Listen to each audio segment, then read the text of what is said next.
Have you ever had the feeling that you were living whole days, doing everything right on the outside, but inside, does something seem out of place, as if God is distant even when you try to get closer? As if your prayers are no more than the ceiling, as if your routine is full of tasks but empty of presence? There is a silence that bothers us, an absence that cannot be explained, a restlessness that grows precisely at the most ordinary times of the day. And the hardest thing is that this doesn't just happen on bad days. Sometimes it happens in the middle of a seemingly stable life. It's like waking up, following each appointment, talking, working, solving problems, and yet feel that something essential is missing, as if the heart is trying to remember something that the mind has forgotten. A kind of tiredness that is not resolved with rest, a thirst that is not quenched with distractions. And the more time passes, the more this feeling becomes familiar, almost normal. But deep down, you know it shouldn't be that way. What few realize is that there is a dimension of spiritual life that is not hidden because it is difficult, but because it is ignored. A kind of silent, affordable, but forgotten key. Something that does not depend on status, knowledge, or position, but on consciousness. A way of living that transforms the ordinary into the sacred, the simple into the eternal. And that explains why some people carry a peace that makes no sense to this world. There is a way. It's not noisy, it's not popular, and it's almost never taught in the right way. But it works. It changes how you wake up, how you decide, how you think, and above all, how you relate to God. And when this path is accessed, something begins to align within, as if the heart has finally found its place. The truth is that this key has always been before their eyes, hidden between the lines of Scripture, revealed in the lives of those who have decided to live differently. And Enoch walked with God, and he appeared no more, because God took him unto himself. Genesis 5:24. It wasn't an event. It was a lifestyle. And today, as you listen to these words, something begins to awaken, because what will be revealed is not theory, it's a living secret. And if you stay until the end, it won't just be understanding, you will feel it. Even today, on this path that we are starting now, you will realize that nothing here is by chance. Each teaching reveals how to honor God in practical ways, even on the most ordinary days, showing that it is possible to live with direction, peace, and real purpose.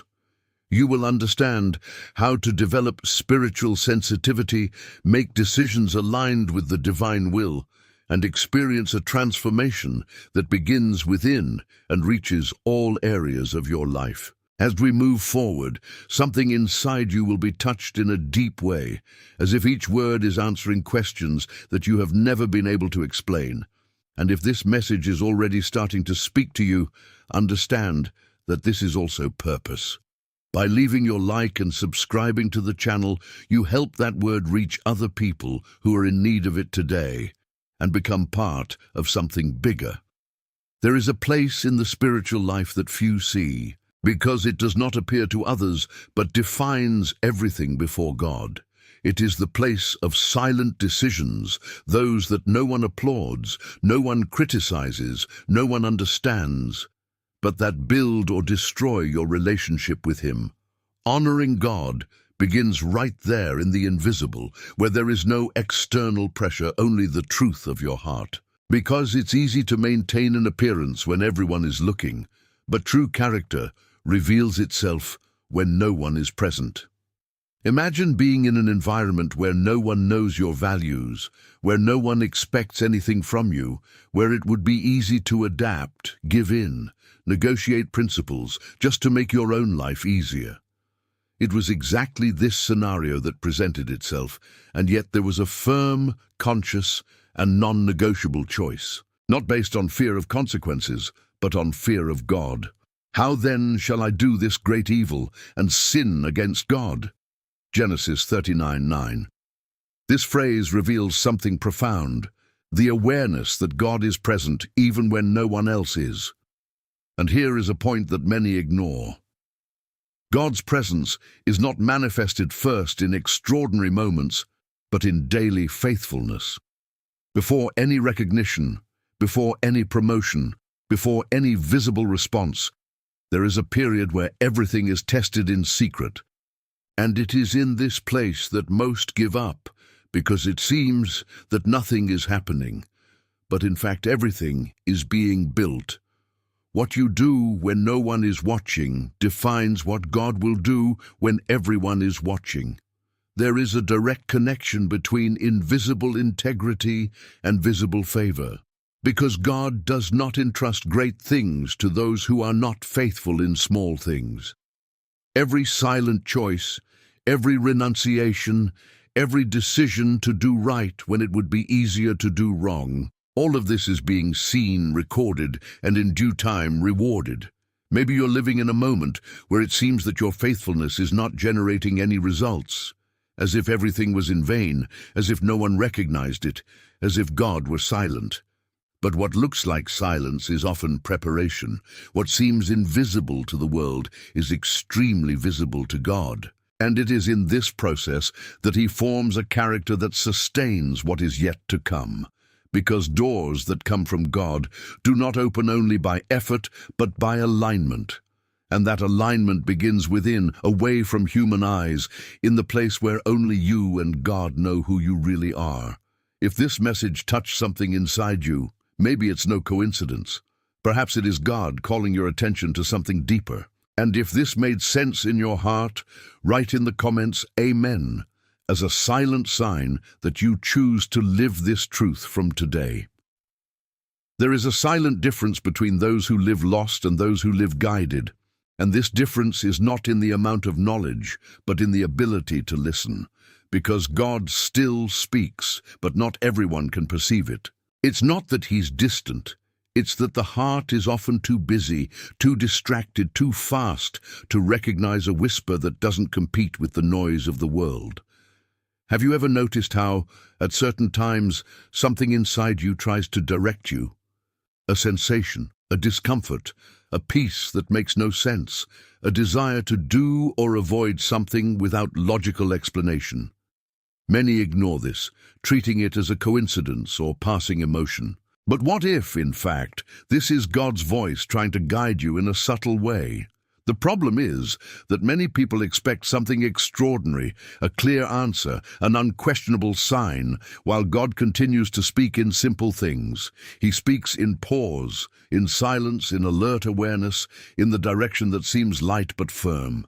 And those who do not learn to value the simple lose the extraordinary. Because the voice of God does not impose itself, it invites. When a heart is available, even the smallest sign becomes sufficient. Speak, Lord, for your servant hears. 1 Samuel 3:10. This was not just a response, it was a posture, a willingness to listen before you even understand, to obey before you even have all the answers. And that's exactly what transforms the way you live your day. Honoring God in daily life involves developing this sensitivity. It's waking up and realizing when something needs to change. It is to feel when a word should not be spoken, when a path should not be followed, when an attitude needs to be adjusted. These are small, almost imperceptible decisions, but that, added together, build a life completely aligned with God's will.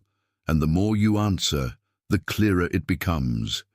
Because God's voice is not only heard, it is recognized over time. There is an intimacy that is built in practice, in attention, in immediate obedience. Not perfect, but constant. And there comes a point when you begin to realize that you are no longer walking alone, because there is a continuous direction, an invisible care, an active presence in every detail. Perhaps what is missing is not an answer, but silence.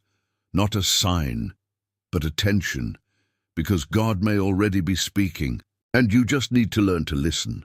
If this word is awakening in you a sincere desire to connect more with God's voice, write in the comments, "Speak, Lord, your servant hears." And by leaving your like, you help this message to reach other people who also need to learn to recognize the voice of the Master. There is a point in the walk with God that completely defies human logic, because not everything that comes from Him can be understood before it is obeyed. And that's exactly where many get stuck, because the heart even wants to follow, but the mind insists on asking for explanations, guarantees, security. But God does not work within this limited logic. He doesn't reveal the whole way. He reveals the next step. And those who do not learn to take this step remain exactly where they are.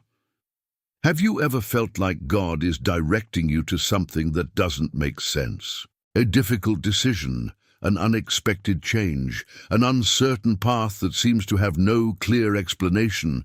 This is the point where faith ceases to be theory and becomes real, because trusting God when everything is clear does not require depth, but continuing to move forward when there are no answers. It completely transforms your relationship with Him. By faith Abraham, being called, obeyed, going to a place which he was to receive as an inheritance, and he went out, not knowing whither he was going. Hebrews 11:8. There is something powerful in this phrase that often goes unnoticed. He left without knowing it. There was no map, there was no visible guarantee, there was no human confirmation. There was only one voice and a decision. Honoring God in your day is not just about doing what is comfortable or understandable. It is about obeying even when the direction seems challenging, because true obedience is not born of understanding, it is born of trust. And the more you try to understand everything before acting, the more you distance yourself from living what God has already prepared. Many delay their spiritual life, waiting for greater signs, clearer answers, repeated confirmations. But while they wait, they lose the right time to act. God is not looking for perfection in understanding. He is looking for disposition in the heart, because it is on the path that the answers appear. It is in obedience that understanding arrives, and there is something that few realize. When you decide to obey without understanding, you enter a level of relationship with God that cannot be explained, only lived. It's as if each step opens up something new, as if each aligned decision releases an even clearer direction. Not because everything has become easy, but because you have learned to trust. Maybe today there is something that God has already put in your heart, but you are still putting it off, hoping to be absolutely sure. But this certainty may never come the way you expect, because some answers only appear after the decision. If that message is finding something within you, like a silent call to trust more, write in the comments, "I trust God." Sometimes a simple decision stated in faith is the beginning of a new path that you can't yet see, but have already begun to be prepared. There is a profound difference between appearing spiritual and being truly aligned with God, and that difference is in the heart. Because it is possible to do everything right on the outside and still be distant on the inside. It is possible to maintain an appearance of faith, beautiful words, religious habits, and yet carry misaligned intentions, disordered thoughts, and feelings that do not reflect God's presence. Honoring God in everyday life does not begin in the hands, it begins within. David understood this in a way that few did. He failed. He made mistakes. He fell at decisive moments, but there was something about him that remained sensitive, a heart that would not settle for error, a heart that did not justify failure, but broke before God. "Create in me, O God, a clean heart, and renew in me a right spirit," Psalm 51:10. This was not a prayer of appearance. It was a sincere cry from someone who knew that God does not seek perfection, but truth. And here is an essential point. Purity is not the absence of error. It is the presence of right intention.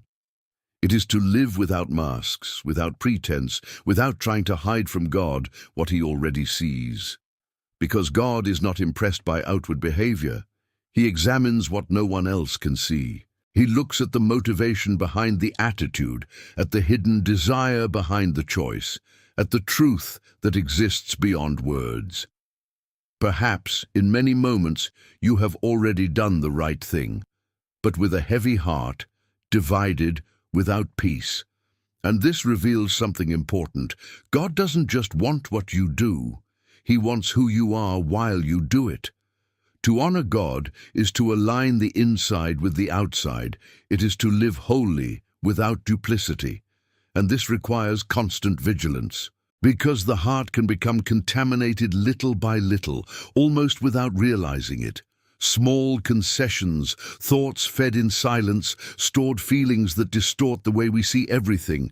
And when this is not treated, the spiritual life begins to lose strength, even if on the outside everything seems normal. But there is a way back. Always. A place where you can present yourself exactly as you are, without filters, without justifications, and allow God to cleanse, align, restore. Purity begins in this place of sincerity, where there is no longer any need to appear, only to be. And the longer you live like this, the lighter everything becomes, because there is no longer the weight of maintaining an image. There is no longer internal division. There is peace, there is clarity, there is presence. If you've made it this far, it's no accident. Something inside you recognizes that God is calling you to a deeper, truer, more aligned level. And at the end of this journey, there will be a special moment of prayer, where all this can be delivered in a real way before Him. So stay until the end, because that may be the moment when something inside you begins to be truly transformed. There is something that sustains a true spiritual life when emotions fail, when spirits wane, and when circumstances press. Discipline. Because those who live only in moments feel their faith waver, but those who build constancy remain firm, even when everything around them tries to shake. Honoring God on a daily basis does not depend on feeling like it. It depends on decision. And this decision needs to be repeated, even on the most difficult days. Many people start well, full of intensity, motivated, committed, but over time they lose their rhythm, leaving aside what was once a priority. Not because they stopped believing, but because they did not put down roots deep enough to sustain the journey. And this is exactly where spiritual discipline becomes essential. Daniel, for when he heard that the edict was signed, he went into his house, and 3 times in the day he knelt down and prayed. Daniel 6:10. This moment reveals something powerful. The spiritual routine has not changed in the face of pressure. Even with real risk, even knowing the consequences, he maintained the same pattern. Because his connection with God was not circumstantial, it was structural. And this reveals a secret that many ignore. Spiritual strength is not built in moments of crisis, it is revealed in them. What you practice in silence on ordinary days is what will sustain you on difficult days. It's not in the middle of the storm that you learn to pray, it's before it comes. It is not in pressure that you create faith, it is in silent constancy that it grows. To honor God is to decide to maintain practices that feed your soul, even when no one sees value in it. It's setting aside time, it's prioritizing presence, it's creating a rhythm that keeps your heart aligned. Because without this constancy, the spiritual life begins to weaken slowly, almost imperceptibly, until one day the person realizes that he is distant, but he doesn't know exactly when he stepped away. And maybe that's an important point for you right now. It's not about doing more, it's about staying. It's not about momentary intensity, it's about continuity. Small daily attitudes, done with sincerity, have more power than large sporadic movements. There is something that happens when you decide to be constant. Your faith stops depending on what you feel and starts to be sustained by what you have built. And that changes everything. Because you are no longer at the mercy of emotions, you become stable, firm, rooted. If this word brought an awakening within you, as a reminder that it's time to reprioritize what really matters, write in the comments, "Lord, I remain." And by leaving your like, you help this message to reach other people who also need to rediscover that constancy that strengthens the soul. There is a very clear but often ignored line between believing and living what you believe, because it is possible to say that you have faith, to talk about God, even to feel something deep at specific moments, but to continue living in the same way, making the same decisions, maintaining the same standards. And that's exactly when something starts to get lost. Because true faith is not limited to what you declare, it reveals itself in what you practice. Even so, faith, if it does not have works, is dead in itself. James 2:17. This statement is not just a warning, it is a direct call to a living, active, visible faith. A faith that is not only in thought or emotion, but that translates into concrete attitudes on a daily basis. Because every choice you make reveals, silently, what you really believe.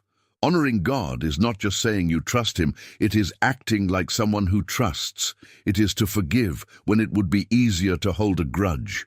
It is telling the truth when lying would bring advantage. It's helping when no one is helping. It is keeping the peace when everything around causes the opposite. It is these attitudes that transform faith into something real. And perhaps this is one of the most challenging points, because it requires coherence. It requires that what you believe in begin to confront the way you live, not in a heavy way, but in a true way. Because there comes a time when it is no longer possible to separate faith from life. Either they go together, or one of them is not real. Often people wait to feel more in order to do more. They expect to be more motivated, more confident, more secure. But the dynamics of the kingdom of God are different. You act first, and faith is strengthened on the way. You decide to live right, and conviction grows within you. Because faith is not just something you have, it is something you develop as you practice. And there's something powerful about it. When you start aligning your actions with your faith, your life gains consistency. You stop being someone divided, who believes in one way but lives in another, and he becomes someone whole, firm, coherent. And this brings a peace that does not depend on circumstances, because it comes from within. Maybe today is the day to turn what you feel into something practical, not something grandiose, but something real, an attitude, a decision, a different step.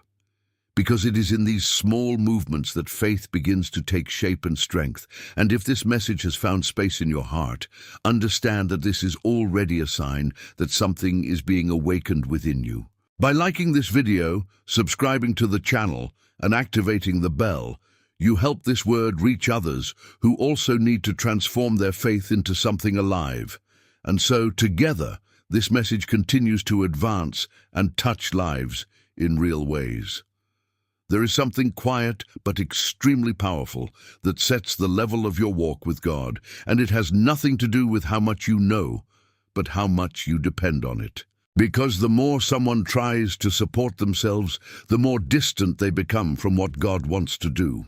Humility is not weakness, it is positioning.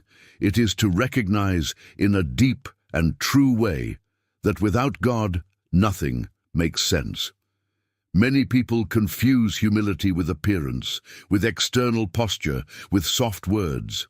But true humility happens within, in the place where you decide not to rely only on your own strength, on your own logic, on your own ability. That's when you understand that no matter how much you know, no matter how much experience you have, you still need God in every detail. Blessed are the poor in spirit, for theirs is the kingdom of heaven. Matthew 5:3. This statement reveals something that cannot be ignored. There is a spiritual access that is only released to those who empty themselves of themselves, because God does not share control. Either He leads or the ego leads. And as long as the heart is full of itself, there will be no room for divine direction. There is a very important point here. Humility is not thinking less about oneself, it is thinking less about oneself. It is to leave the center. It is to stop living according to one's own understanding and to start trusting in what God is doing, even when it is not visible. This completely changes the way you react to situations, how you deal with challenges, how you position yourself in life. And there is something even deeper. Humility attracts the presence of God, not because he distances himself from others, but because only those who are humble can perceive that he is there. Those who live full of themselves do not recognize, do not perceive, do not value. But those who empty themselves, those who surrender, begin to see God in everything. This is also reflected in the way you deal with mistakes, with corrections, with difficult moments. The humble heart learns, adjusts, grows. It does not resist, it does not close, it does not harden. And this creates an internal environment where God can act with freedom. Perhaps today the biggest step you need to take is not to do more, but to surrender more. Not to prove something, but to hand over control. Because it is in this place of dependence that true strength is born. And it is in this place that life begins to align in a way that you could not do on your own. If this message spoke to you in a special way, perhaps someone has come to your mind right now, someone who needs that same transformation, that same presence of God. Write that person's name in the comments. By doing so, you not only remember it, but you put it into a movement of faith where prayers begin to rise and something can begin to change in a powerful way. There is a level of spiritual life that completely changes the way you see everything, and it begins when you stop treating God as someone who visits specific moments and start recognizing him at all times. Because many still live as if God's presence were limited to a specific time, place, prayer. But the truth is that he never moves away. What changes is the conscience of the one who perceives. Honoring God in your day is not just taking a few minutes to pray. It is living every minute knowing that he is there, observing, guiding, talking, directing. It is to carry this awareness while you work, while you talk, while you make simple decisions that seem to have no importance. Because, in fact, it is in these details that the spiritual life is revealed in a deeper way. Therefore, whether you eat or drink or whatever you do all to the glory of God. 1 Corinthians 10:31. This instruction does not separate the spiritual from the ordinary, it unites everything. Eating, talking, acting, deciding, everything can become an act of honor when there is awareness of God's presence. And it completely transforms the way you live. Suddenly, what was once automatic becomes intentional. Words are chosen more carefully. Attitudes are filtered by something bigger. Decisions stop being impulsive and start to be aligned, not because someone is looking, but because you know God is present. And this awareness creates an internal environment where his presence is not only felt at specific times, but perceived continuously. And there is something very profound about this. When you start living like this, your life is no longer divided between the spiritual and the normal.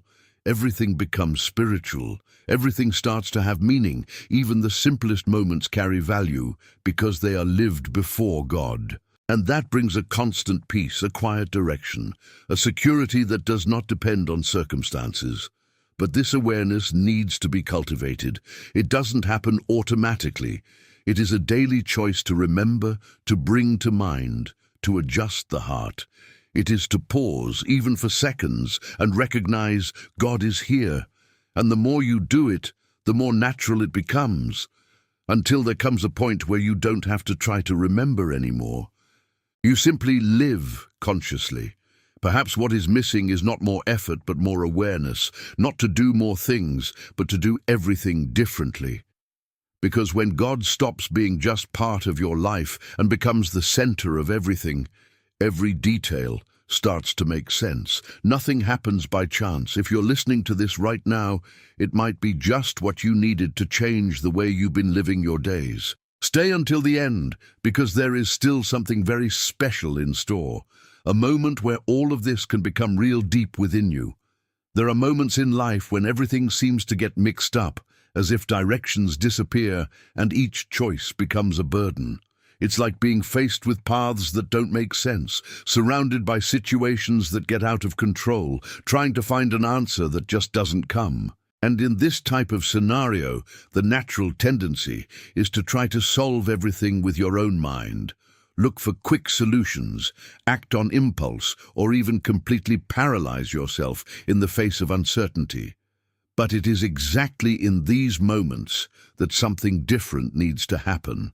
Because when human logic is exhausted, divine direction begins to reveal itself, not for those who despair, but for those who decide to trust, even without understanding. There is a profound difference between reacting to chaos and positioning oneself spiritually within it. And this difference completely changes the result. When everything around seems to be pressing, the heart needs to choose who it will trust.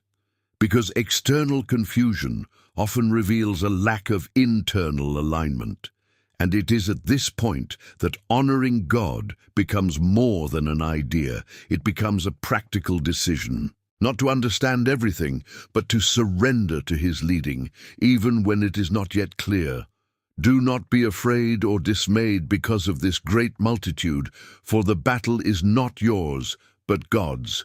2 Chronicles 20:15. This statement did not come in a moment of tranquility, but in the midst of a real threat, of a scenario impossible to human eyes. And yet, the answer was not strategy, it was confidence. It wasn't control, it was delivery. There is something powerful about this that many people have not yet realized. God does not need you to have all the answers.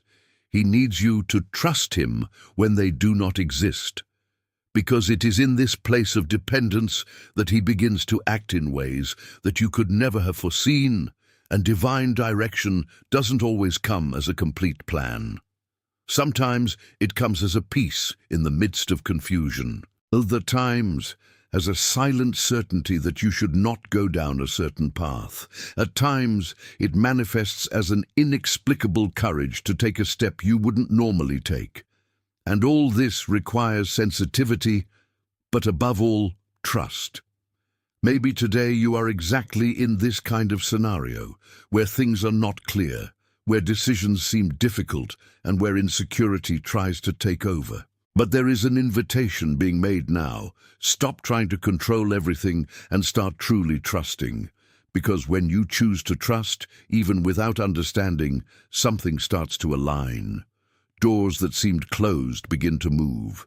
Paths that did not exist begin to emerge. And what seemed like confusion begins, little by little, to make sense within a larger plan that you still can't see completely. There is a pain that many people carry in silence, a wound that does not appear on the outside, but influences everything on the inside. There are memories that still weigh, words that marked, rejections that were not overcome, guilt that is still present even after so long. And the most difficult thing is that many times the person learns to live with it, to go on with life as if everything were fine, while inside something remains broken.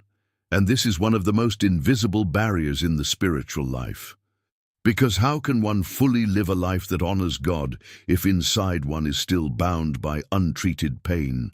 How to move forward spiritually carrying wounds that still define thoughts, decisions, and emotions. The wounded soul limits, imprisons, distorts the way of seeing oneself, others, and even God Himself.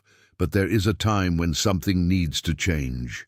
A moment when the person decides not only to continue living with the pain, but to face it. And that takes courage because touching certain areas is uncomfortable. It is easier to ignore, hide, avoid. But healing only begins when there is a willingness to expose oneself before God with total sincerity. Daughter, your faith has saved you. Go in peace and be free from your evil. Mark 5:34. These words were not just a declaration of physical healing, they were a complete restoration, because before any visible change, there was an internal movement of faith, a decision to break with everything that prevented the rapprochement. It wasn't just a touch, it was a delivery. And here is something profound.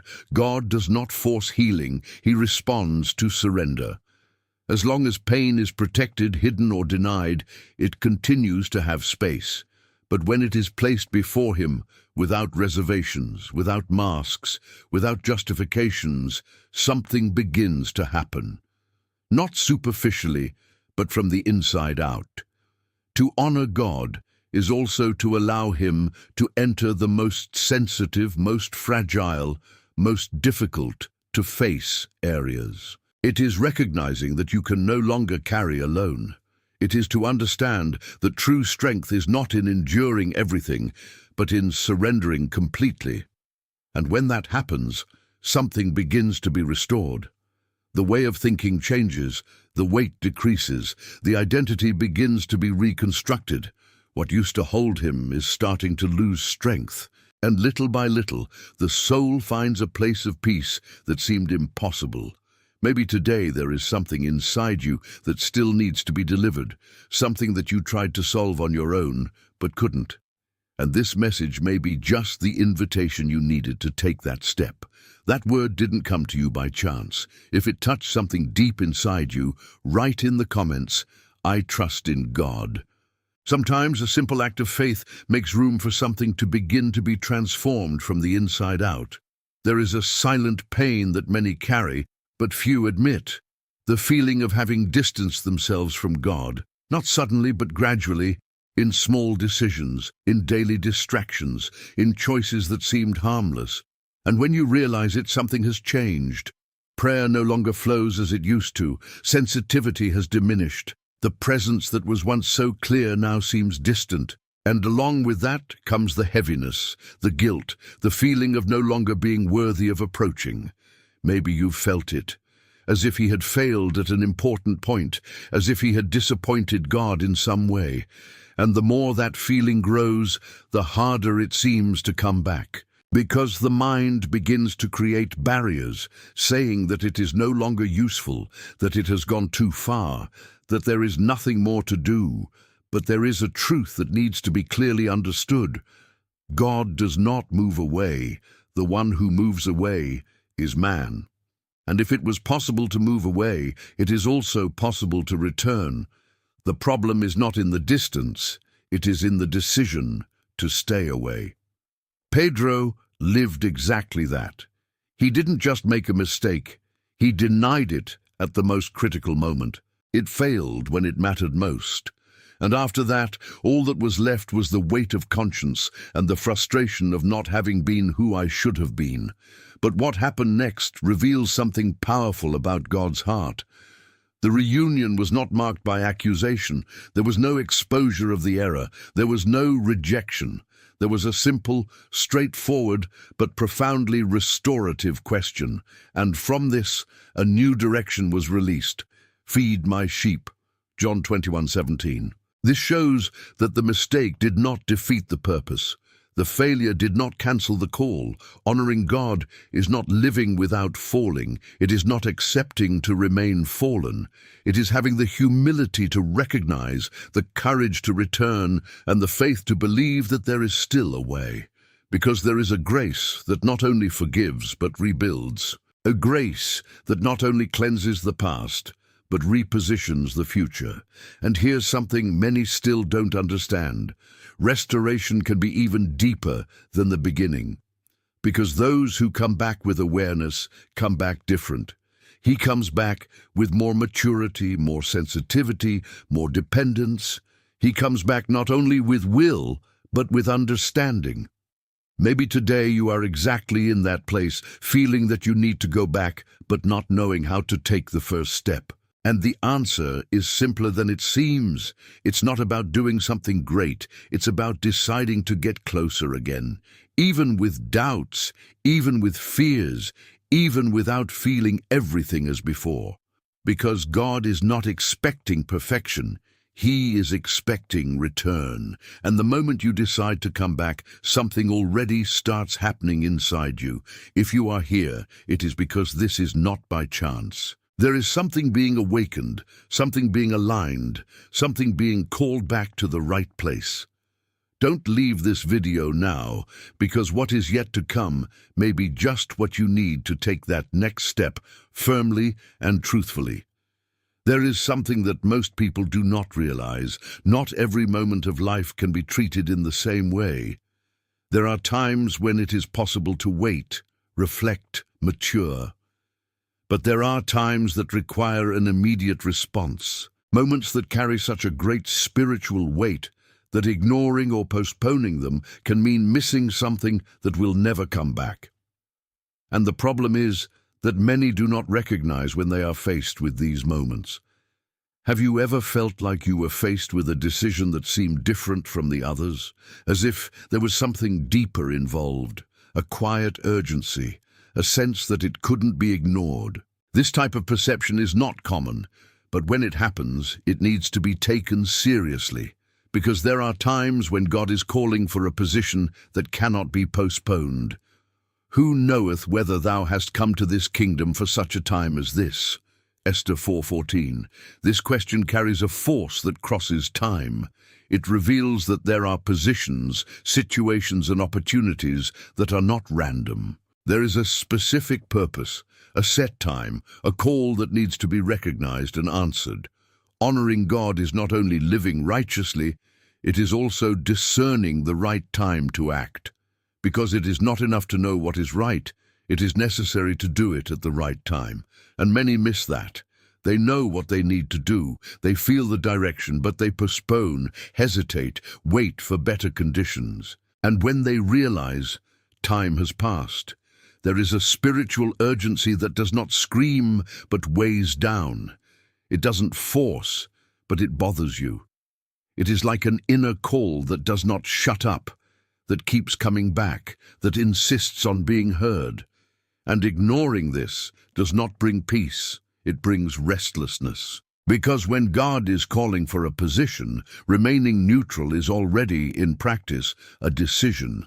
And here is something profound.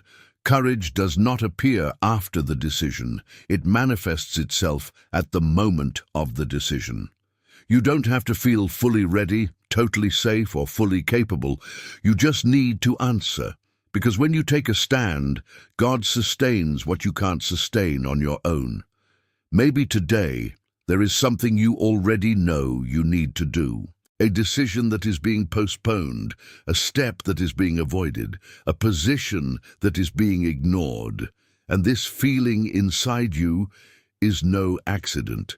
It may be exactly this silent call, this specific time that can no longer be set aside, because there are moments that define entire paths, moments that open doors or close cycles. And acknowledging this is one of the most profound ways to honor God, because it shows that you are not living distractedly, but consciously. If this word made sense to you, if something inside you recognized this time, write in the comments, Amen. Sometimes a simple statement of faith is the first step in aligning your life with what God is already showing. There is a way of speaking of God that does not depend on words because it is lived. And that's the most powerful way there is, because people can question speeches, doubt arguments, ignore explanations, but they cannot deny a transformed life.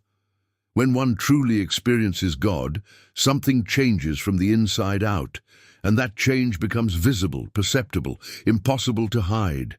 Many think that honoring God is linked only to what one says, to how much one knows, to the way one expresses oneself. But the truth is that the greatest testimony is not in what comes out of the mouth, it is in what is revealed in life. It's the attitudes, the reactions, the choices, the way of living. All of this communicates something, even in silence. One thing I know, I was blind, and now I see. John 9:25. This statement carries a force that does not depend on explanation. There is no argument against a real experience. There is no denying a transformation that is evident. And that's exactly what happens when someone starts to live in line with God. Life becomes a test, and perhaps this is a point that needs to be understood in depth. God doesn't just want you to talk about Him, He wants your life to reveal who He is. And that doesn't require perfection, it requires authenticity. It's not about never making mistakes, it's about living a real process of transformation that can be seen, felt, and recognized. The people around you observe more than you realize. They observe how you react when you are pressured, how you treat others, how you position yourself in difficult situations, and it is in these moments that the true testimony appears, not as something rehearsed, but as something natural, the result of a life that is being shaped by God. And there's something even deeper about it. When your life begins to reflect this transformation, you become an answer to other people. Someone may not hear a sermon, but they can be impacted by your behavior. You may not seek God directly, but you can be awakened by seeing something different in you. Honoring God on a daily basis is allowing this transformation to happen continuously. It is not resisting the changes He wants to make. It is not clinging to old patterns. It is allowing every area of your life to be adjusted. Because the more you align, the more your life communicates. And the most interesting thing is that you don't have to try to prove anything to anyone. When it's real, it just pops up. When it is true, it naturally manifests itself. And this brings a lightness because you no longer live to convince, but to be. Perhaps today the greatest impact you can generate is not in big words, but in small attitudes that reflect something bigger. Because when God truly transforms someone, that transformation becomes impossible to ignore. This word is not for everyone. If you are here, it is because something greater is being awakened within you. Stay until the end, because what is yet to come can touch even deeper areas and reveal something you may never have noticed before. There is a moment in the spiritual life when it is no longer possible to continue being the same person. Not because someone demanded it, not because circumstances pressured it, but because something inside has changed so profoundly that staying the same becomes impossible. This is the real transformation. It is not an external adjustment. It is not an attempt to improve behaviors. It is a change of identity. Many people try to honor God just by adjusting attitudes, controlling words, changing visible habits. But deep down, they continue to carry the same mentality, the same desires, the same internal patterns. And this generates a constant conflict, because on the outside, they try to live something new, but inside, they are still stuck in what they were before. The transformation that God brings about does not work like that. It starts from the inside out. It affects thinking, the way of seeing life, values, priorities. It is as if something was completely rearranged on the inside, creating a new base for living. Therefore, if anyone is in Christ, he is a new creation. Old things have passed away. Behold, all things have become new. 2 Corinthians 5-17. This does not mean that everything changes from one day to the next in a visible way, but it does mean that the direction changes completely.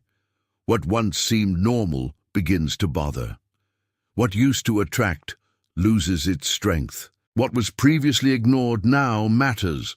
There is a new consciousness, a new sensitivity, a new way of perceiving everything around us. And this process can be uncomfortable at times, because letting go of an old identity requires letting go of things that have long been a part of who you were. Old thoughts, automatic reactions, ingrained patterns, all this is beginning to be confronted. And it is at this point that many resist, because real change requires surrender. To honor God is to allow this transformation to happen without resistance. It is not trying to negotiate with what needs to be left behind.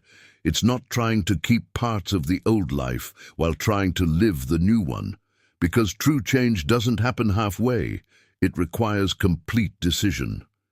And there is something powerful about this. When identity changes, attitudes start to flow naturally. You no longer have to strive to look different because you have become different. Choices begin to reflect this new reality, not as an obligation, but as a natural expression of who you now are. Perhaps the greatest sign that God is at work in your life is not in the external circumstances, but in the internal changes that only you perceive. In the way you think differently, feel differently, react differently. And this is an indication that something profound is happening, because when God truly transforms someone, He doesn't just change the way, He changes the person who is walking.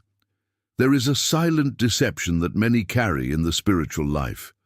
The idea that it is possible to walk with God in isolation without needing anyone. At first, this even seems to work. The person prays, seeks, tries to stand firm, but over time, something begins to weaken. Because faith was not made to be lived alone. It needs connection, exchange, mutual strengthening.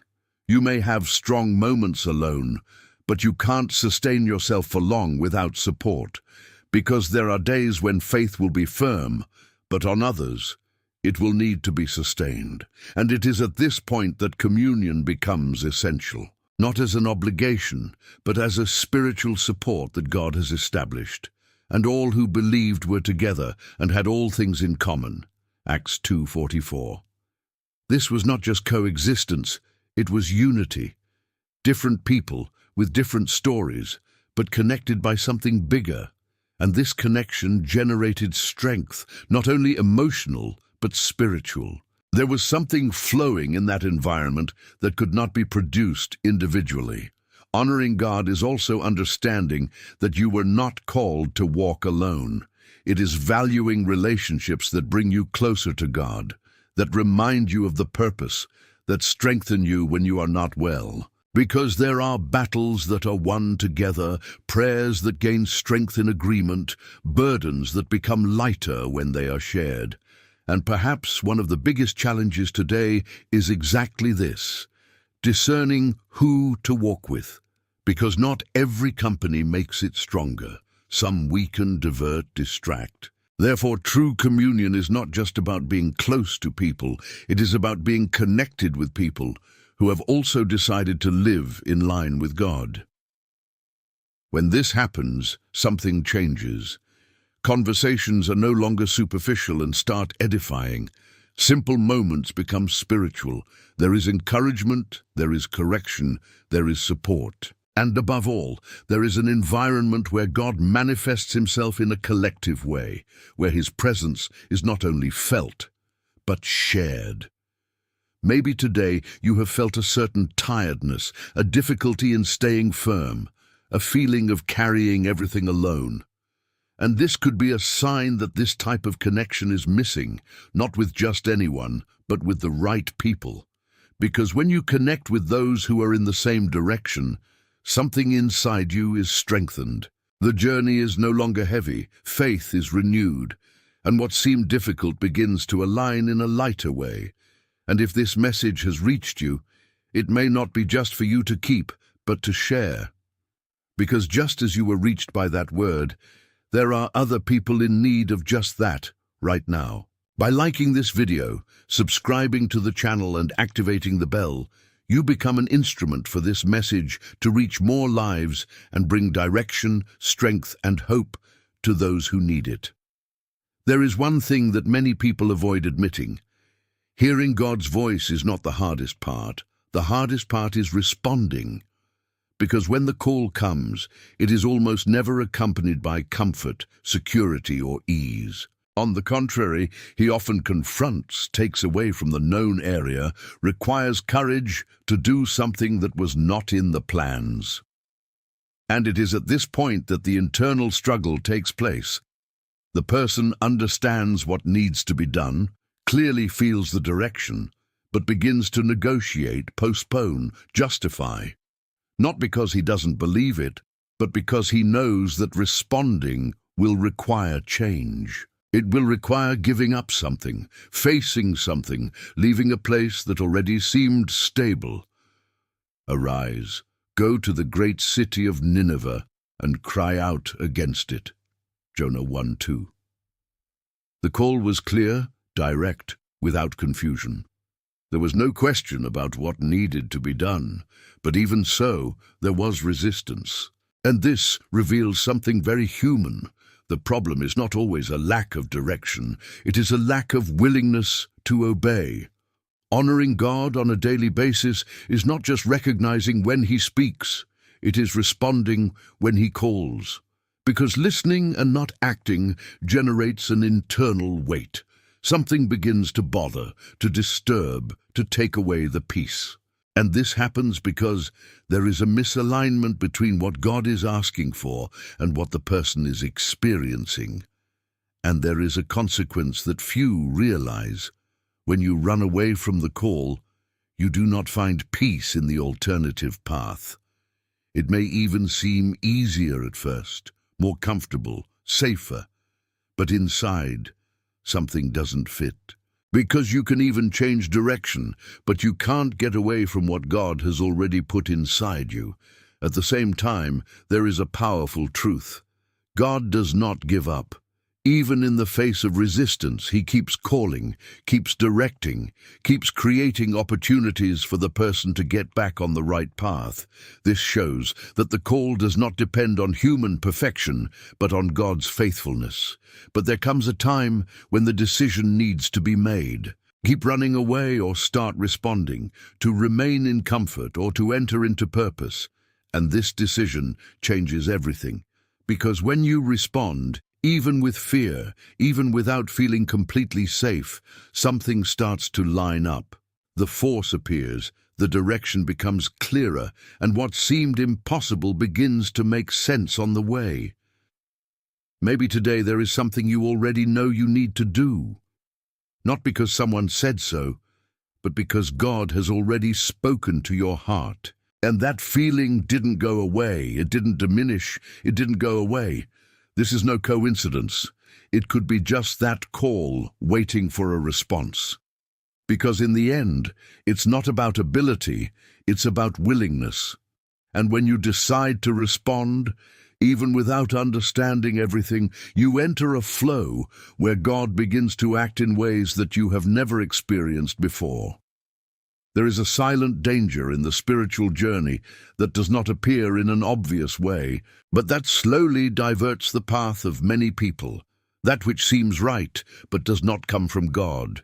Not everything that is good is from God. Not everything that makes sense is divine direction.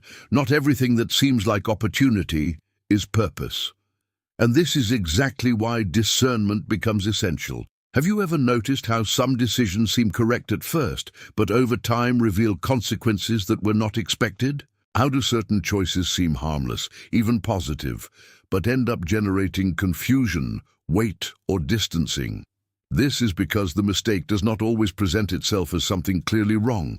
Often it comes disguised as something desirable, attractive, convincing. It was like this from the beginning. There was a moment when something was seen as good, pleasant, desirable, and yet it led to a decision that had profound consequences. This reveals that appearance can be deceiving, and that relying only on one's own perception is risky, because what pleases the eye is not always in line with God's will. But the natural man does not understand the things of the Spirit of God, for they are foolishness to him. 1 Corinthians 2:14. This means that there is a difference between seeing with natural eyes and discerning with spiritual sensitivity. And this difference completely changes the way you decide. Honoring God in everyday life requires this ability to go beyond appearance. It is to stop before deciding. It is to seek spiritual understanding. It is to realize what is behind what seems good. Because there are paths that start well, but end far from the purpose, and discernment is not something automatic, it needs to be developed. It grows as you draw closer to God, as you learn to listen, as you begin to notice that which previously went unnoticed. It's like a sensitivity that fine-tunes over time, allowing you to identify what comes from Him and what doesn't. There is a peace that accompanies God's leading, even when it is challenging, and there is an uneasiness that accompanies misaligned decisions, even when they seem good. Learning to recognize this is essential, because the answer is not always in what seems most logical, but in what brings inner alignment. Maybe today you are faced with choices, paths, decisions that seem good, but something inside you is not yet completely at peace. And this should not be ignored, because God often speaks through this inner perception, this silent alert that tries to protect you. To develop discernment is, above all, to learn not to trust only oneself, but to seek a higher, deeper vision, more aligned with God. And that changes everything, because you stop living reacting to what you see and start living guided by something bigger. If this message brought clarity to something you were feeling, write in the comments, "God cares for me." Sometimes recognizing this is the first step to making more aligned and confident decisions. There are phases in life when everything seems to stand still. The prayers continue, the faith still exists, but the answers do not arrive. The days pass, time advances, and what was promised seems distant, almost impossible. And it is in this place that many begin to wear themselves out inside, because waiting without seeing anything happen is one of the most challenging experiences of walking with God. You keep believing, but sometimes you silently wonder if it's really going to happen. He continues to pray, but at times he feels as if he is talking to himself. And little by little, hope begins to be tested. Not in an obvious way, but in subtle thoughts, in silent doubts, in a weariness that is not physical, it is spiritual. But there is something that needs to be understood in depth. God's silence does not mean the absence of God. The fact that you don't see it doesn't mean that nothing is happening, because God works in dimensions that the eyes cannot reach. He prepares in the invisible that which, at the right time, will become visible. Hope that is seen is not hope. But if we hope for what we do not see, we wait patiently. Romans 8:24-25. This truth completely changes the way we face waiting. Because true hope does not depend on what you see, it is based on what you believe. And that requires mature faith, not based on immediate results, but on ongoing trust. Honoring God in your day is also standing firm when nothing seems to happen. It is to keep believing when there are no signs. It's keeping your heart aligned when everything around you suggests giving up, because waiting is not a wasted time. It is a time of preparation. Something is being adjusted, aligned, structured, even if you don't realize it. And often, as you wait for the promise, God is at work in you, strengthening your faith, shaping your patience, adjusting your vision, because what He is going to deliver needs to find a heart prepared to sustain it. Maybe today you are exactly in that place, waiting for something that seems to take longer than it should, and the urge to quit has crossed your mind more than once. But there is a truth that needs to remain. If it was God who promised, time does not cancel, it only prepares. And while you wait, something invisible keeps happening. Paths are being aligned, details are being organized, situations are being prepared in a way that you can't yet see. And when it all manifests, it will make sense in a way that today seems impossible to comprehend. What you are experiencing now is not the end. It is part of the process. And the way you position yourself during the wait defines how you will live what is to come. What you will hear now may be the exact answer God wants to give you. But few can perceive this moment while they are still in the process. Stay until the end, because what is yet to come may reveal something that will completely change the way you see this wait. There is a very common expectation that God only manifests himself in extraordinary moments, in clear signs, in impossible situations that completely break logic. And because of this, many people spend their lives waiting for something big to happen, while completely ignoring what God is already doing every day, silently and constantly.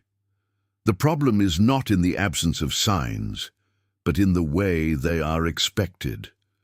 Because when someone conditions faith only to the extraordinary, he loses the ability to perceive God's action in the ordinary. And it is exactly in the ordinary that he speaks the most, guides the most, reveals the most. Have you ever noticed how small details sometimes seem to carry something different? A direction that comes at the right time, a word that arrives exactly when you needed it, a situation that fits unexpectedly, a door that opens or closes without logical explanation. Many call this a coincidence, but those who develop spiritual sensitivity begin to realize that there is something beyond. If thou wilt deliver Israel by my hand, as thou hast said, behold, I will put a portion of wool on the threshing floor.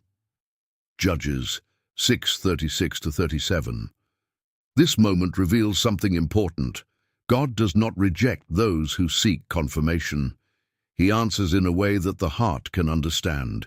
He knows human limitations, doubts, insecurities, and yet he approaches, reveals himself, confirms. But there is a difference between seeking signs with faith and living dependent on constant trials. The goal is not to keep asking for confirmations all the time, but to develop a perception that recognizes when God is already speaking. Because there comes a point when the relationship matures, and you no longer need big signs to trust. Honoring God in everyday life is learning to see his hand in the details. It is to realize when something did not happen by chance. It is recognizing when a direction has come in a subtle way, but needs to be obeyed. It is to understand that God is not distant. He is involved in every part of your life, even in the simplest things. And this perception changes everything. Because when you begin to see God in the ordinary, your faith is constantly strengthened. You go from relying on specific times to feel his presence and live with a continual awareness that he is at work all the time. Maybe today you are waiting for a big answer, something evident, a clear confirmation. But what if God is already answering, only in a different way than you imagined? What if the signs are already happening but haven't been recognized yet? Developing this sensitivity is a process. It starts with attention, grows with practice, and strengthens with intimacy. And the more you notice, the more you trust. And the more you trust, the more you realize, because God has not stopped speaking. What is often missing is someone willing to pay attention to what seems simple but carries direction. There is a level of faith that only reveals itself when everything is against you. Not when things are favorable, not when there is support, not when there is security. But when the pressure mounts, when circumstances threaten, when standing firm seems to cost too much. It is in this scenario that true faith manifests itself, because it is easy to trust when everything is going well, but it is in difficulty that conviction is tested. Have you ever felt pressured to give in?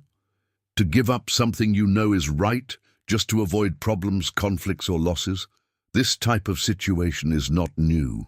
It presents itself in different ways, but the essence is the same. Exchanging principles for comfort, truth for ease, fidelity for convenience. If our God, whom we serve, will deliver us, he will deliver us. And if not, be it known, O King, that we will not serve your gods. Daniel 3:17-18. This statement carries a depth that goes beyond the result. They weren't basing their faith on deliverance, but on who God is. That changes everything. Because when faith depends on the result, it becomes fragile. But when it depends on who God is, it becomes unshakable. Honoring God in everyday life also involves this type of position. It is deciding to stand firm, even when it seems to bring disadvantages. It is not negotiating values, even when no one is watching. It is to maintain the truth, even when lying would be easier.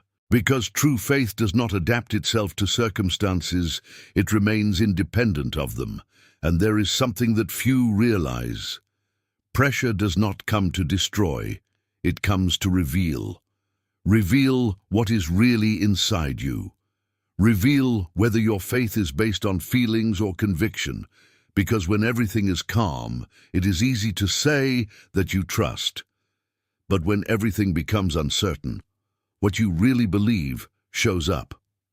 Maybe today you are experiencing some kind of pressure, a situation that requires decision, that tests your limits, that puts your faith to the test, and the will to give in may even exist. Fear can appear, insecurity can try to dominate, but there is a choice being built inside, because when you decide to stand firm, something happens in the spiritual world. Their faith is strengthened, their identity is consolidated, their trust in God deepens. And regardless of the immediate result, you become someone more solid, firmer, more aligned. This kind of faith is not born ready, it is developed. Each time you choose to stay, even with difficulty, you are building a foundation that will not be shaken easily. And it completely transforms the way you live. If this message found you in a moment of pressure, it may be time to not keep it to yourself. Write in the comments what has challenged your faith today, what you need to present before God. When you put that in faith, you're not alone. There is a spiritual force that rises when hearts unite in prayer, and something can begin to change from that. There are moments on the journey when the weight of responsibility seems too great, when the challenge ahead seems greater than one's own capacity. Situations in which you look at what you have to face and deep down wonder if you will really make it. And it is exactly in these moments that many falter, not because they do not have faith, but because they are trying to support themselves. The problem is not in the size of the challenge, but in the base on which trust is supported. Because when one relies only on one's own strength, any major obstacle becomes a threat. But when life is sustained by something that God has already declared, everything changes. Security ceases to come from circumstances and starts to come from promise. Didn't I send you? Be strong and be of good cheer, for the Lord your God is with you wherever you go. Joshua 1:9. This word was not given in a moment of tranquility, but in a scenario of transition, responsibility, and uncertainty.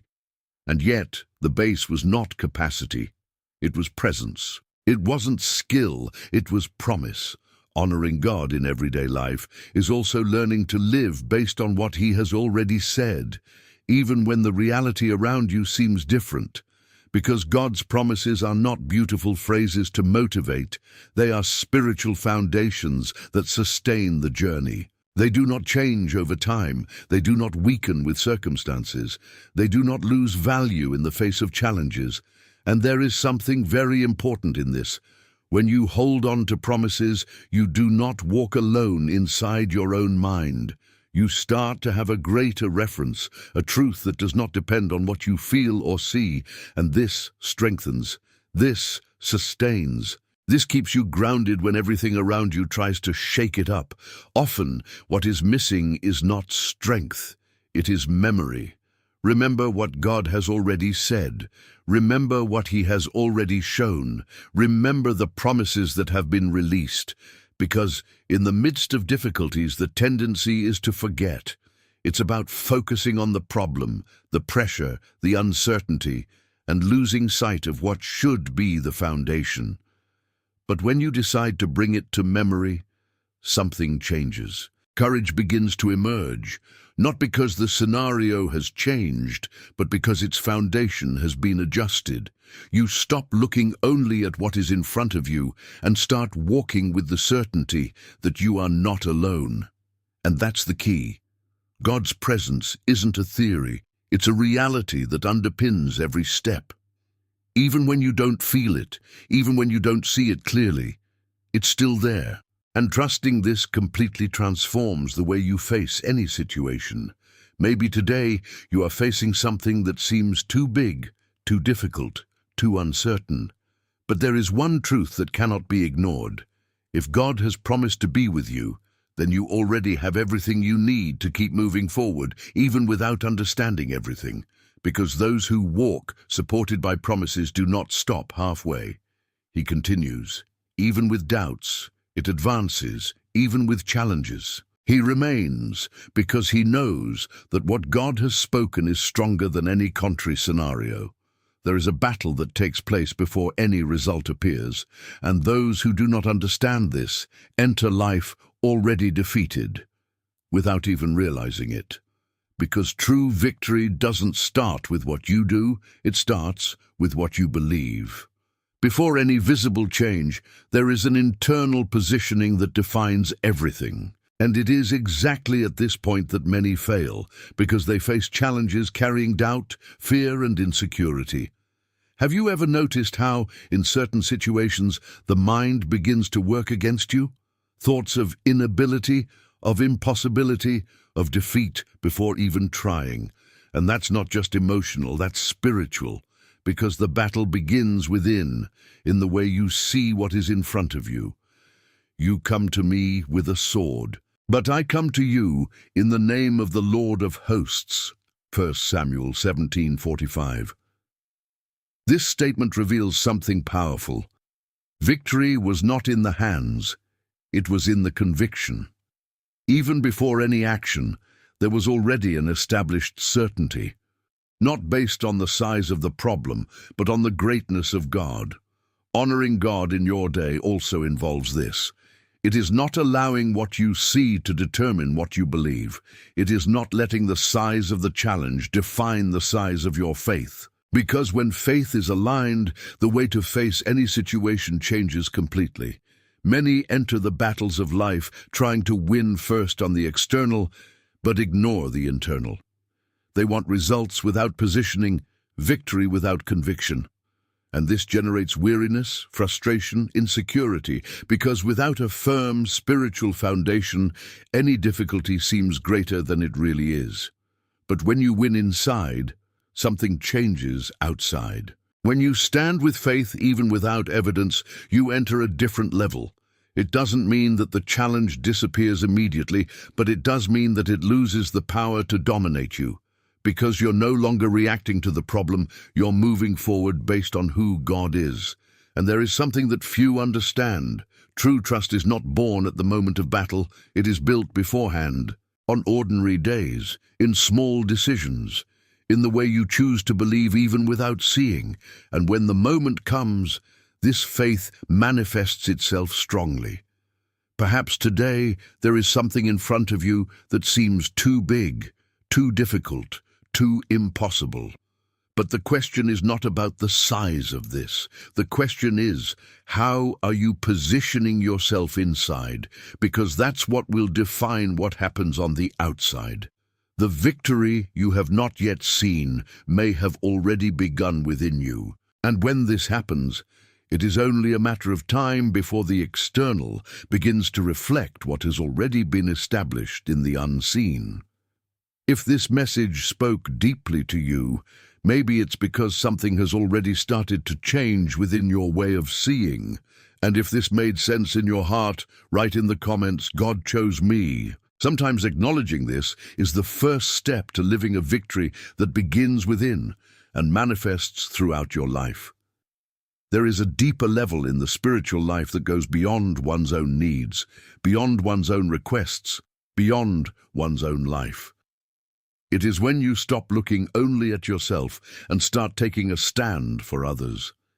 This is the place of intercession, a quiet, often invisible but extremely powerful place where spiritual decisions are influenced and destinies begin to be touched.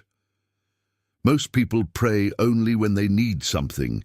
He prays for his pains, his challenges, his answers. And that's not wrong.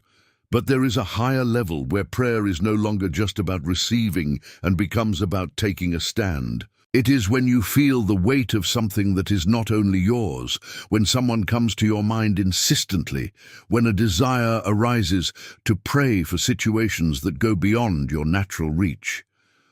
Far be it from you to do such a thing. Shall not the judge of all the earth do justice? Genesis 18:25. These words reveal something profound. There is a spiritual dialogue that takes place when someone decides to intercede. It is not just talking, it is placing oneself before God, with conscience, with boldness, with faith. It is to understand that prayer can touch realities that the eyes do not see. Honoring God on a daily basis is also assuming this role. It is not ignoring when someone comes to your heart. It is not treating it as a coincidence when a nuisance arises to pray for a situation. Because often God is sharing something with you, inviting you to take a stand. And here's something that changes everything. Intercession is not just an act of love, it's an exercise of spiritual authority. When you pray for someone, you are positioning yourself spiritually in favor of that life, that situation, that destiny. You are placing yourself as someone who cares, who moves, who does not remain indifferent. Many things that do not change in the natural begin to move in the spiritual first. And those who understand this do not wait to see to act. They act so that something starts to happen. Because there are answers that are released, paths that are adjusted, deliverances that are generated from a prayer made in the right place with the right heart. Maybe you've felt it before. He thought of someone suddenly, felt like praying, remembered a specific situation for no apparent reason. This should not be ignored. It may be exactly the moment when you are being called to intercede. And when you respond to that call, something happens not only in the life of the other, but within you as well. Your sensitivity increases, your faith is strengthened, your connection with God deepens. Because you stop living only for yourself and start participating in something bigger. Maybe you've been waiting for an answer for a long time, but you've never realized that God also wants to use you as an answer in someone's life.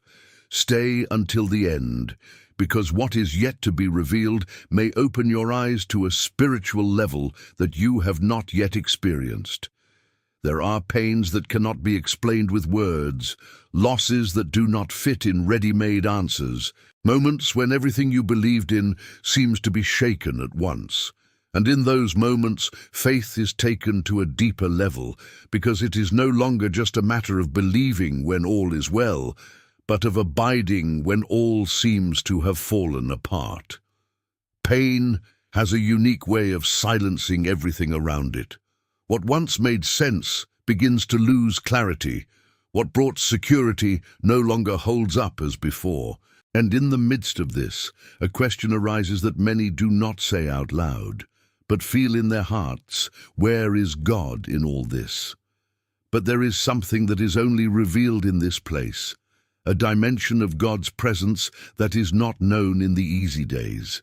Because while all is well, it is possible to know God by hearing about it, through words, stories, teachings. But when the pain comes, there is an opportunity to know Him in a real, personal, profound way. I knew you by hearing, but now mine eyes see you. Job 42:5. This statement did not come in a moment of comfort, but after an intense, painful, and difficult process. And this reveals something that few understand. There are revelations from God that only happen in the midst of pain. Honoring God is also staying faithful in that place. It's not pretending that everything is fine. It's not ignoring suffering, but it's not moving away, not hardening the heart, not losing connection. It's continuing, even without understanding. It is trusting, even without answers. And there is a consolation that does not depend on the circumstances. It is not a superficial consolation. It is not something that merely distracts the pain, but something that sustains inside. A presence that calms, that involves, that brings a peace that makes no sense to those who look from the outside.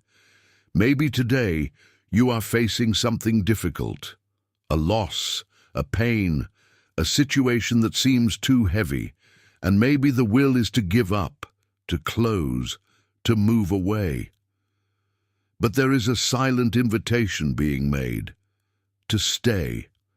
Not because it's easy, but because that's where something deeper can happen. Because when everything is taken away, what remains reveals what is essential. And when God becomes that essential, something changes within you. The pain may continue for a while, but it no longer defines everything. There is something greater sustaining. And little by little, almost imperceptibly, you begin to realize that you are not alone, that even in silence there is presence, that even in pain there is care, and that somehow something within you is being strengthened. If this message reached you, it was not by chance. God knows exactly what you are living now, and if you are not yet subscribed to the channel, subscribe and activate notifications, because this word can continue to strengthen you in the moments when you need it most. There are moments on the journey when fatigue is not only physical, it is deep, emotional, spiritual. It is not something that is resolved with common rest, because it comes from within, from an accumulation of pressures, struggles, expectations that do not seem to be fulfilled. And in these moments, even those who have faith can feel exhausted, without strength, without the courage to continue. Have you ever felt this way, as if I had reached the limit, as if I had no more energy to fight, nor clarity to follow? This type of tiredness is more common than it seems, but many people try to ignore, hide, or even blame themselves for feeling it, as if acknowledging one's weakness is a sign of spiritual failure. But there is something that needs to be clearly understood. Recognizing the limit is not weakness, it is awareness, and it is exactly at this point that God begins to act differently. Because he does not reject those who are tired, he draws near, but those who wait on the Lord will renew their strength. Isaiah 40:31. This promise is not for those who are strong, it is for those who have already realized that they cannot continue alone. It is for those who have understood that they need something beyond their own capacity. There is a renewal that does not come from effort, but from surrender.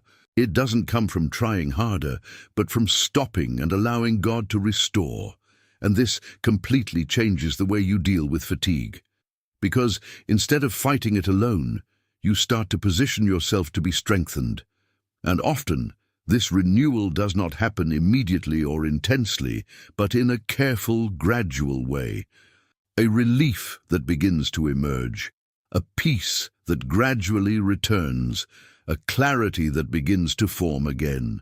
It is as if God were rebuilding from within what has been worn out over time. Honoring God is also allowing this process. It's not demanding more than you can. It's not trying to sustain everything alone.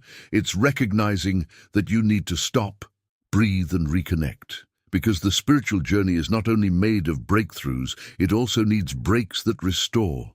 Maybe today you are exactly in that place, tired, overwhelmed, not knowing how to continue. And the answer lies not in doing more, but in allowing yourself to be renewed, because when God renews, he not only restores strength, he realigns the purpose, rekindles faith, repositions the heart, and little by little, what seemed heavy begins to become lighter. What seemed confusing begins to make sense. And the journey which once seemed impossible is possible again, not because everything has changed around you, but because something has been restored within you. There is a human tendency to look at our own life and believe that certain limitations define the future. The origin, the losses, the mistakes, the circumstances, all of this seems to create a scenario that limits what may or may not happen. And little by little, the person begins to accept a reduced version of their own story, as if what is in front of their eyes is all that exists. But God does not work within these limitations. He does not write stories based on human probabilities. He builds purposes from what no one would value, and that's why the extraordinary is so often born in unlikely scenarios. Thy people are my people, thy God is my God. Ruth 1:16. This decision was not made at a favorable time, but in the midst of loss, uncertainty, and lack of perspective, and yet there was fidelity, not based on what she could receive, but on what she chose to live. Honoring God on a daily basis is also that. It is to remain faithful when there are no guarantees, when the scenario does not favor, when everything seems ordinary or even unfavorable. Because true fidelity does not depend on circumstances, it is born of an internal decision. Often people believe that they can only experience something greater when everything is aligned, when the conditions are ideal, when there is security. But God acts exactly the opposite. It begins in the midst of simplicity, limitation, the improbable. And it is in this place that something begins to be built. And here is something profound. The purpose does not appear ready. It reveals itself on the way. It manifests itself in the choices, in the attitudes, in the way you decide to continue, even when you don't see complete meaning. Every step of fidelity, even a small one, is connecting you with something bigger that is not yet visible. Maybe today you are looking at your reality and thinking that there is not much to look forward to, that circumstances do not help, that the moment does not favor, that opportunities seem distant. But what you see does not define what God can do, because He does not depend on the scenery. He transforms the scenery. He doesn't need everything to be perfect. He starts right where you are. And often, what seems insignificant today becomes part of something extraordinary tomorrow. The most important thing is not where you are. It's how you are living in that place. Because fidelity in the little opens paths that you still can't see. And when God decides to act, He does it in ways that no one could have predicted. Perhaps what seems ordinary today is carrying something much bigger than you might think, and what seems unlikely may be exactly the starting point of a story that is yet to be revealed. Few people will understand this message, but if you are here, it is because there is something being aligned within you. Continue to the end, because what is yet to be revealed may open your eyes to something you have never noticed before. There are times in life when a person believes they are on the right path, making decisions with conviction, following a direction that seems logical and even justified. Everything makes sense within one's own vision, within one's own understanding. But still, it can be completely out of line with what God has planned. And this is one of the most delicate points of the spiritual journey, because mistakes do not always seem to be mistakes. You may be moving forward with determination, full of certainty, believing that you are doing your best, and even so, be going in the opposite direction to the purpose. This does not happen because of a lack of intention, but because of a lack of alignment. Because when life is guided only by one's own vision, it may even seem right, but it is not necessarily connected with God's will. Saul, Saul, why do you persecute me? Acts 9:4. That question interrupted an entire path. It wasn't just a fix, it was a complete redirect. Everything that had been done up to that moment lost its meaning in the face of a single revelation. And this shows the power that God's voice has to transform destinies. Honoring God in everyday life is also being willing to stop when He speaks. It is having the sensitivity to perceive when something needs to be adjusted, when a direction needs to be abandoned, when a path needs to be redefined. Because sometimes continuing to advance is not a sign of strength, it is a sign of insistence on error. And here's something that requires spiritual maturity, recognizing that changing direction isn't failure, it's obedience. Many resist this because they have already invested time, effort, energy in a path. But when God reveals something new, staying in the old becomes a burden. God's voice doesn't just guide, it confronts. It reveals what is not aligned, exposes intentions, adjusts routes. And this can be uncomfortable at first because it requires giving up certainties, plans, expectations. But it is exactly at this point that the transformation happens. Maybe today there is something in your life that no longer makes sense as it used to, something that started to bother you, that lost its peace, that no longer fits as before. And this should not be ignored. It could be just the sign that God is redirecting you, because when He speaks, it is not to confuse, it is to align. It is not to take something for no reason, but to lead to something greater.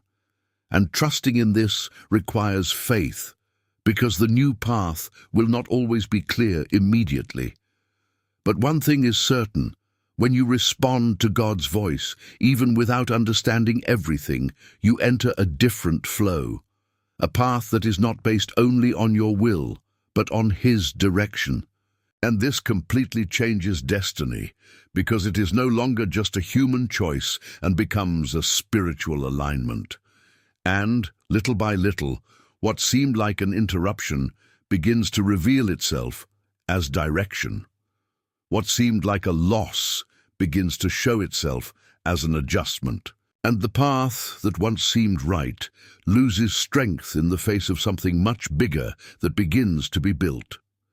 There is a point in the spiritual journey where everything begins to be put into perspective, where what once seemed essential loses its value, and what really matters becomes clear. It's when you understand that it's not about achievements, it's not about results, it's not about getting somewhere. It's about who you're walking with. Many people spend their lives looking for things, goals, achievements, answers. And that's okay. But the mistake is in believing that these things by themselves are enough. Because it is possible to achieve a lot and still feel an emptiness. It is possible to advance, grow, achieve, and still realize that something essential is missing. If your presence is not with us, do not bring us up from here. Exodus 33:15. This statement reveals a level of understanding that few achieve. It wasn't about arriving, it was about who would be present on the way. It wasn't about fate, it was about presence. To honor God on a daily basis is to reach this level of consciousness. It is to understand that nothing is worthwhile if His presence is not with Him. Because it is this presence that gives meaning, that brings direction, that sustains, that fills. Without it, everything may even seem right on the outside, but inside, something will always be missing. And there is a very big difference between visiting the presence of God and living in it. Many have moments with God, occasional experiences, fleeting feelings, but living in the presence is different. It is to carry this awareness constantly. It is to depend on it in every decision. It is not to feel complete without it. When this happens, the way of living changes completely. Priorities adjust, choices become more conscious, the heart finds stability. Because God's presence is not just something that is felt, it is something that sustains. And the most interesting thing is that when you value presence above all else, other things start to align naturally. Not because you are seeking, but because you are connected to the source. And this connection transforms the way everything flows. Maybe today you are looking for answers, trying to understand paths, wanting clarity about decisions. But there is something deeper than that, seeking presence. Because when you find that, the rest starts to fall into place. And this does not require perfection, it requires priority. It doesn't require knowing everything, it requires being available. It's a quiet, yet powerful daily choice. To choose to live aware that God is there, present, active, involved. And the more you value that, the more you realize that that's the greatest wealth anyone can have. Not something that can be lost, not something that depends on circumstances, but something that remains. If this message brought a confirmation within you, don't let it go unnoticed. Write in the comments, "I trust in God's action." Sometimes to declare this is to align the heart with what really matters. There are patterns that repeat themselves so subtly that they often go unnoticed. Behaviors, choices, environments, cycles that seem normal, but that, over time, keep life in the same place, preventing advancement, blocking growth, limiting purpose. And the most dangerous thing is that these cycles become familiar, almost acceptable, as if there were no other way to live. But there comes a time when something needs to be confronted, a moment when the eyes open, when the consciousness awakens and reveals that what seemed ordinary is actually misaligned. And this is a decisive point, because from then on, you can no longer ignore it. Then the king, he made a covenant before the Lord, to walk after the Lord, with all the heart and with all the soul. To Kings 23:3. This decision was not superficial, it was not partial, it was not convenient, it was complete. And this is exactly what breaks cycles. An obedience that does not negotiate, that does not divide, that does not postpone. Honoring God in everyday life also involves this type of decision. It's looking at what needs to change and not trying to adjust it in half, because partial changes do not break cycles, they only disguise them. A firm, clear, unreserved decision is needed, something that is born from within and manifests itself in attitudes. And here's an important point. Breaking cycles is not comfortable, because it requires getting out of the automatic, confronting old habits, giving up patterns that were already ingrained. It requires courage to do things differently, even when it seems difficult, awkward, or even lonely. Often what holds a person back is not a lack of ability, but the repetition of choices that are never questioned. And when this is not interrupted, the cycle continues. Days pass, years pass, and life remains in the same place, just with different appearances. But when someone decides to truly obey, something begins to change. Not just externally, but internally. The way of thinking changes, priorities align, direction changes, and what once seemed impossible to break is starting to lose strength. Maybe today there is something in your life that you have already realized needs to be different. A pattern that repeats itself, an area that does not advance, a situation that keeps coming back. And this is not by chance. It may be just the moment when God is showing that it is time to break through. And breaking up doesn't happen by attempt, it happens by decision. A decision that does not depend on feeling, but on conviction. That doesn't wait for the perfect moment, but creates a new path from now on. Because when you decide to obey completely, you don't just change a detail of your life, you set a new standard. And this new standard doesn't just affect the present, it redefines the future. There is a very fine line between serving God and being with God, and many people go their entire lives without realizing this difference. They are always busy, always doing something, always involved in activities, responsibilities, commitments. But deep down, they are distant. Not for lack of faith, but for excess of spiritual occupation without real connection. Have you ever noticed how it is possible to be doing many things related to God and still feel that something is missing? As if there were movement but no depth. As if there was effort but no presence. This happens when the spiritual life becomes only practical and not relationship. Mary has chosen the good part, which will not be taken away from her. Luke 10:42. That choice wasn't about doing more, it was about being close. While there was concern with tasks, there was someone who understood that the most important thing was not what you did, but who you were with. Honoring God on a daily basis is not about quantity of actions, it is about quality of connection, because God doesn't just seek what you do for Him, He seeks you, your heart, your attention, your presence. And this cannot be replaced by activities, no matter how well-intentioned they may be.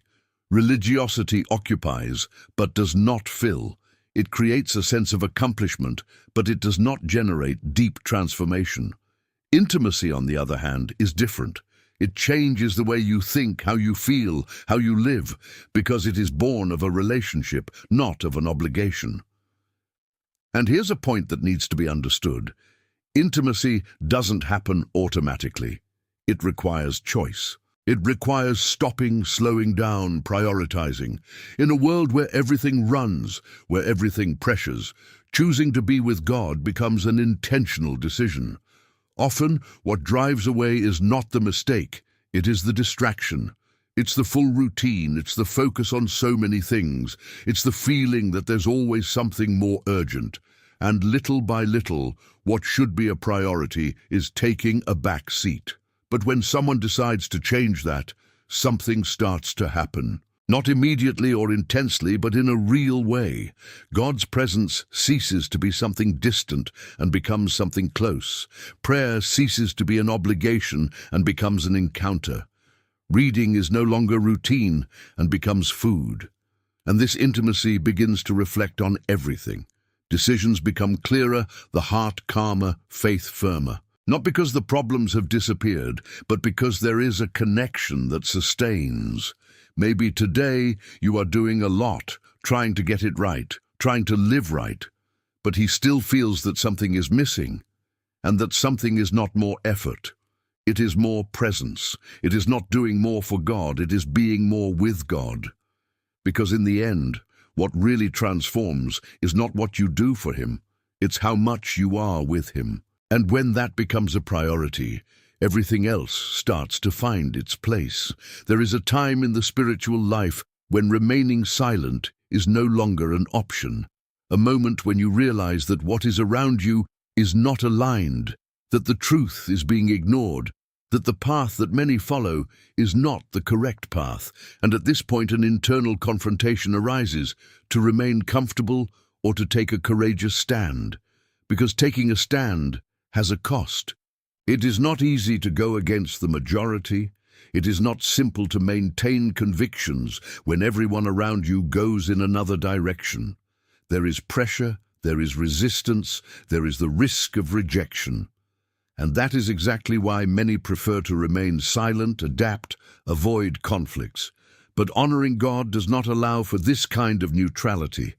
If the Lord be God, follow him. And if Baal, follow him. 1 Kings 18:21. This statement was not just a question, it was a call to decision. A direct confrontation with indecision, with mixing, with the attempt to please everything and everyone. Because there comes a time when it is no longer possible to live divided. And here's something profound. Truth doesn't depend on approval. It does not become more true because many agree, nor less true because few follow. It remains. And those who choose to honor God need to learn to hold on to it, even when they are alone. Perhaps you have experienced situations in which you knew what was right, but found it difficult to position yourself. Moments when he realized that something was not aligned, but preferred to avoid confrontation. This is more common than it seems. But it is also a point of spiritual growth. Because spiritual courage does not mean absence of fear, it means decision in spite of fear. It is choosing to remain firm even when it is not comfortable. It is to sustain the truth even when it generates discomfort around you. And this does not come from human strength, it comes from spiritual conviction. When you know who you believe, when your foundation is firm, when your faith does not depend on the opinion of others, something changes. You stop reacting to the environment and start living guided by principles. And this brings a different strength, a stability that is not easily shaken. And there is something important in this. When someone takes a true position, it generates impact. Even if at first there is resistance, even if not everyone understands, firmness communicates. She confronts, she awakens, she reveals something that many have been ignoring.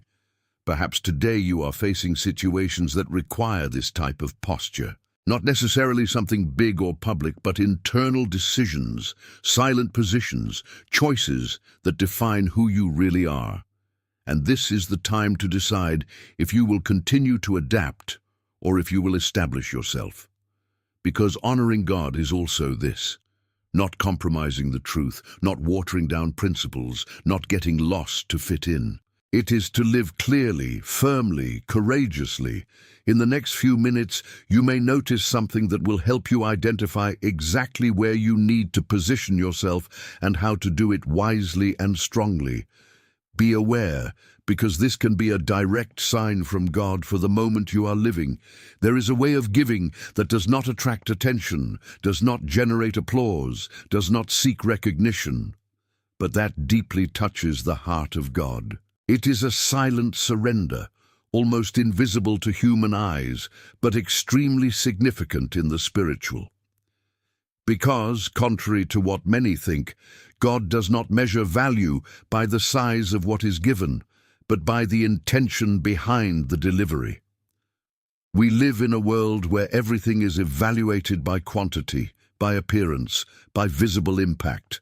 The bigger, the more important. The more eye-catching, the more valued. But in the kingdom of God, the logic is different. What seems small to human eyes can carry a much greater spiritual weight than what impresses on the outside. This poor widow gave more than all. Mark 12:43. This statement completely breaks the natural logic.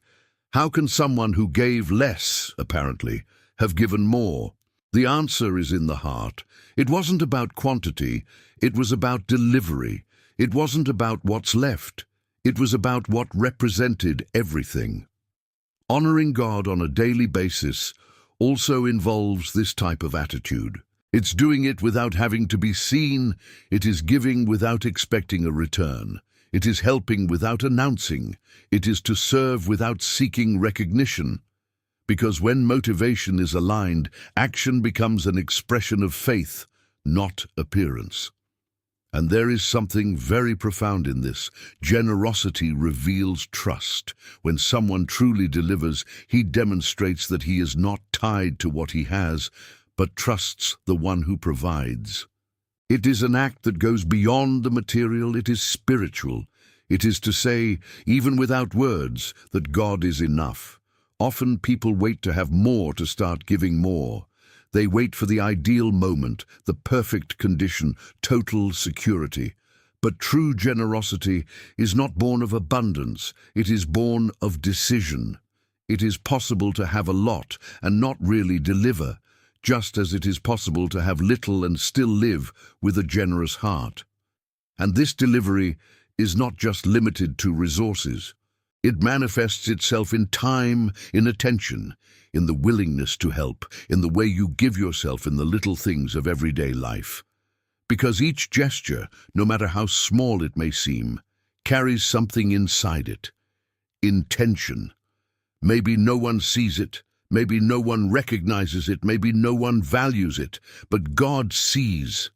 And He doesn't just see the action, He sees the heart behind it. And that makes all the difference. When you live like this, something changes inside you. Attachment decreases, lightness increases, trust grows, because you stop living based on what you have and start living connected with those who are the source of everything. And little by little, you realize that the greatest wealth is not in what you keep, but in what you truly deliver. Because that which is done in sincerity before God is never lost, even if no one else notices.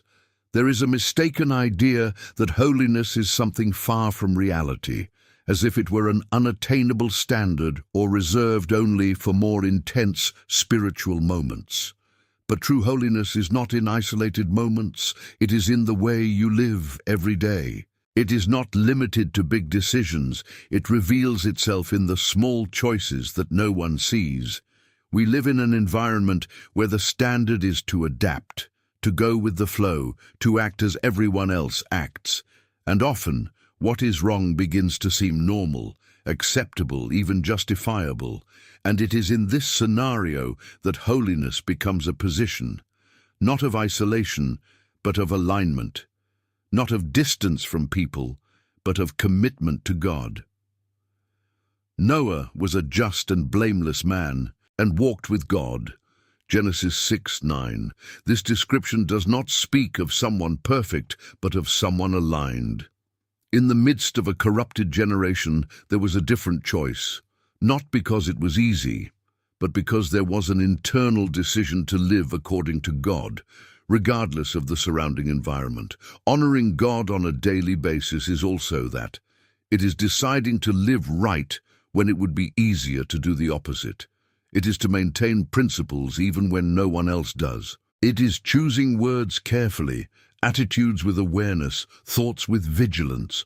These are details that, added together, build an aligned life. And here's something important. Holiness isn't about appearance, it's about consistency.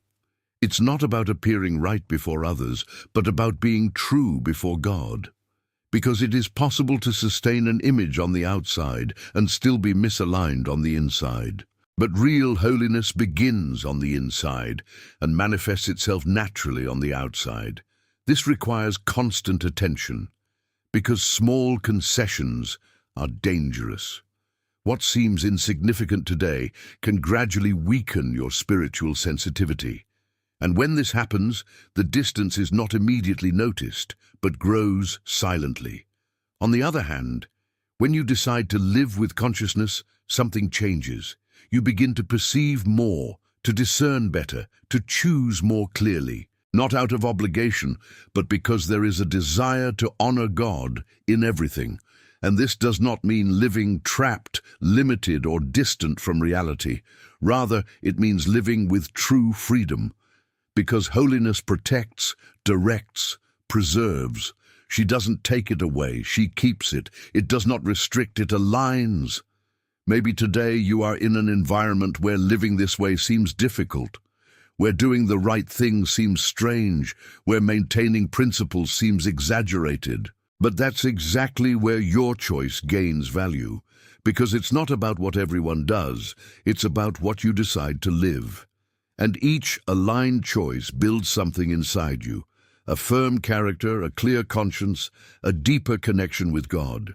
And this, over time, becomes visible, not as something forced, but as a reflection of a life that has decided to walk with Him at all times. There is something subtle that can completely transform the way you relate to God, but that often goes unnoticed in everyday life. Gratitude, not as an occasional reaction, but as a continuous state of the heart. Because it's easy to be thankful when something big happens, when an answer arrives, when a problem is solved. But true gratitude goes beyond that. It reveals itself in the details, on ordinary days, in small things, in situations that many ignore. Because those who learn to be grateful constantly begin to see differently. What once seemed normal is now recognized as care. What was previously ignored is now valued. Weren't 10 clean? And where are the 9? Luke 17:17. This question reveals something profound. Everyone received, but few recognized. All were touched, but only one returned. And this shows that the difference was not in the blessing, but in the posture. Honoring God on a daily basis is also that. It is not only receiving, but acknowledging. It is not just moving on with life, but stopping and realizing. Because when gratitude is present, the heart remains sensitive, and a sensitive heart perceives God more easily. On the other hand, ingratitude is silent but dangerous. It does not appear in an evident way, but it hardens the heart little by little. It makes the person focus only on what is missing, on what has not happened, on what has not yet arrived. And with that, he loses the ability to see what has already been done. And this directly affects the spiritual life. Because when you don't recognize what God has already done, you begin to doubt what He can still do. But when you live in gratitude, your faith is strengthened. You remember, you recognize, you position yourself with confidence. Gratitude doesn't just change how you feel, it changes how you live. It brings lightness, it brings peace, it brings clarity. because you stop living focused on lack and start living aware of the presence of God in everything.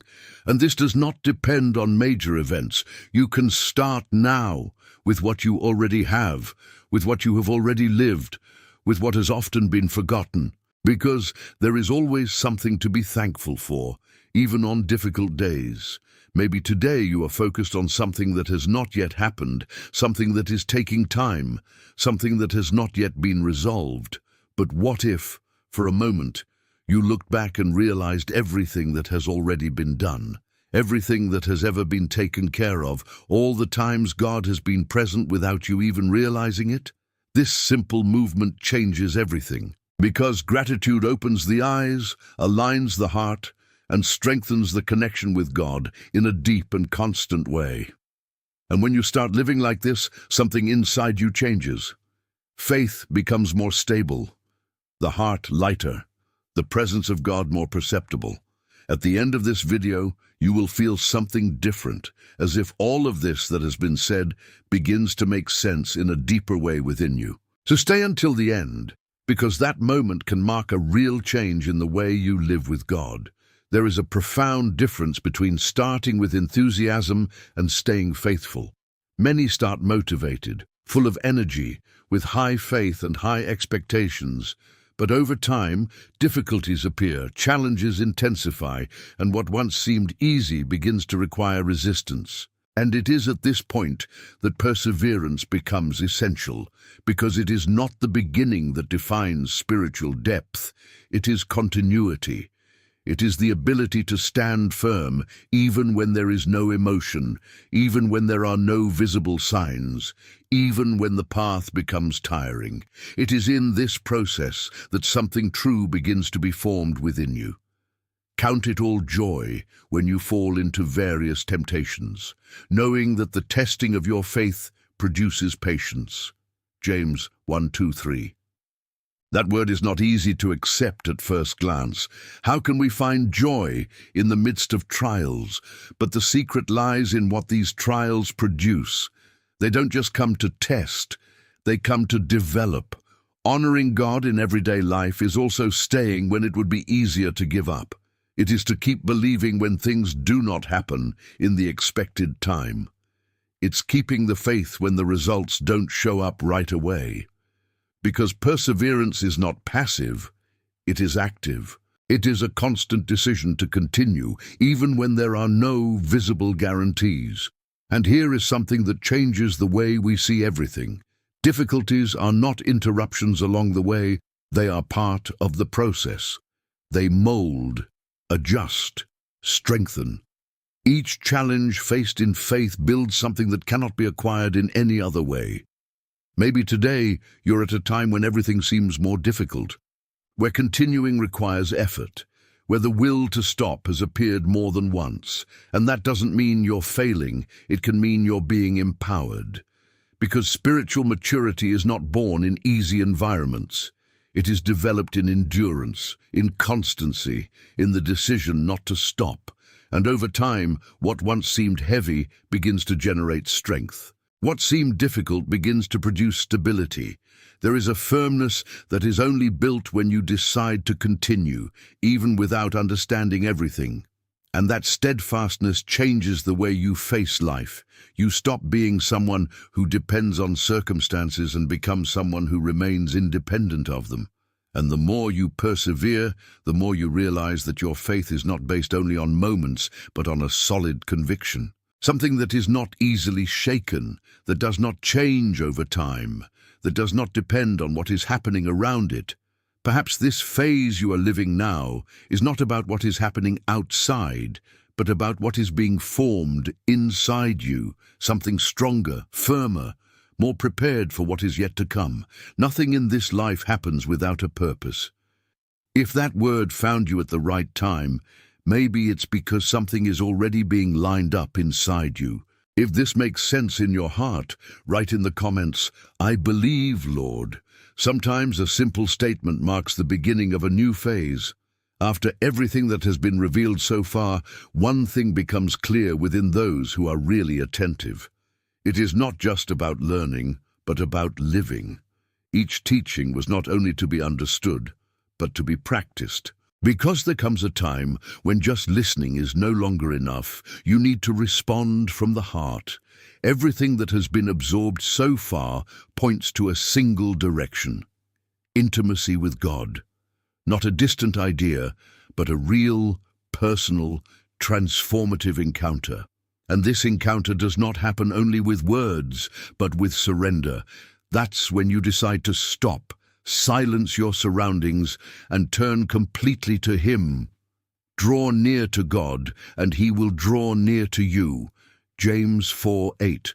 This promise reveals that when there is a sincere movement of the heart, God responds. He is not distant, He is available, He is not indifferent, He is ready to approach. Now is the time to turn all of this into something alive, to open the heart without reservation, to place before God what weighs down, what needs direction, what needs to be transformed. Let's pray together, trusting that He is here, listening, welcoming, and ready to act. Beloved Father, your word reminds us that you are close to all who sincerely seek you, and it is with that heart that we now stand before you. Lord God Almighty, at this moment I place myself in your presence with reverence and surrender, recognizing that everything that has been reflected so far only makes sense if it is lived with you. Thank you, Lord, for every teaching, for every truth revealed, for every direction that touched the heart.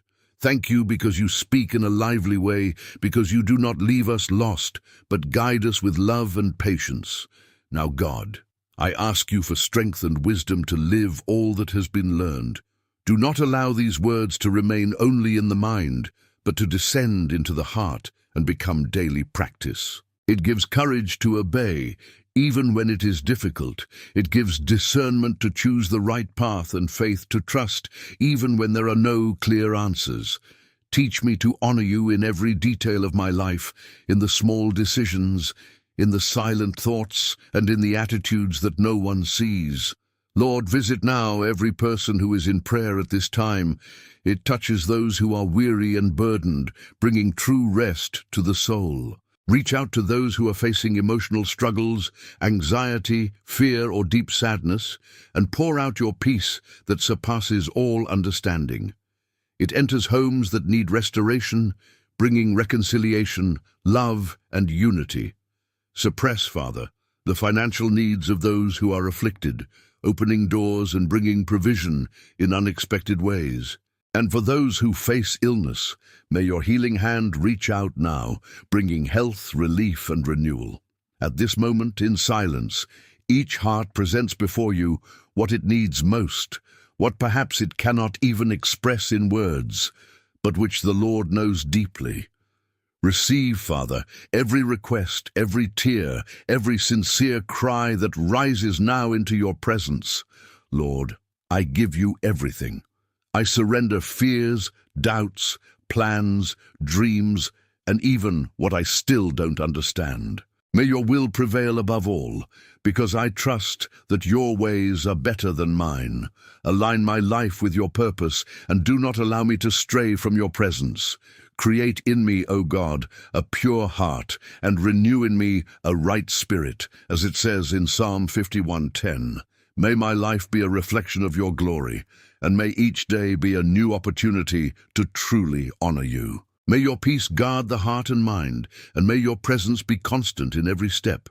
If this prayer represents what is inside you, write Amen and declare your faith. In Jesus' name, Amen. After all that has been revealed so far, one truth needs to echo within you. Honoring God is not an event, it is a lifestyle. It's in the silent choices, the decisions no one sees, the thoughts you feed, and the attitudes you take when no one is looking. Every teaching you heard was not by chance. This message is for you, because God chose you to hear it today. He is calling you to live deeper, more consciously, more aligned with His presence. And now the question that remains is simple but powerful. What are you going to do with all this from today on? I am very happy to know that you are here, walking together, seeking to grow spiritually and get closer to God. It shows that there is something special going on inside you. And I want to invite you to take it a step further now. If this message touched your heart, leave your like and subscribe to the channel so that you can continue to receive content that strengthens your faith. But more than that, I want to meet you. Comment below where you are watching, and if you feel in your heart, share a little of what you are experiencing. Your story is important, and together we can form a chain of prayer and support, because no one has to walk alone. And don't stop here, because this is just the beginning. In the next video, we'll dive even deeper into how to live in God's presence in a practical and constant way, understanding spiritual secrets that can completely transform your life. There's something you have yet to discover, something that can open your eyes in a way you never imagined. And that next step might be just what you need right now. Allow God to continue speaking to your heart. Take the next step on this journey by watching the next video that will appear here on the screen. In it, we will continue to learn how to live in God's presence and experience the fullness of His plans. Don't stop here, because God still has much more to speak to you. Always remember, God is greater, and His presence is our strength. Trust Him, and He will do infinitely more than you can imagine. May God bless your life, and see you in the next video.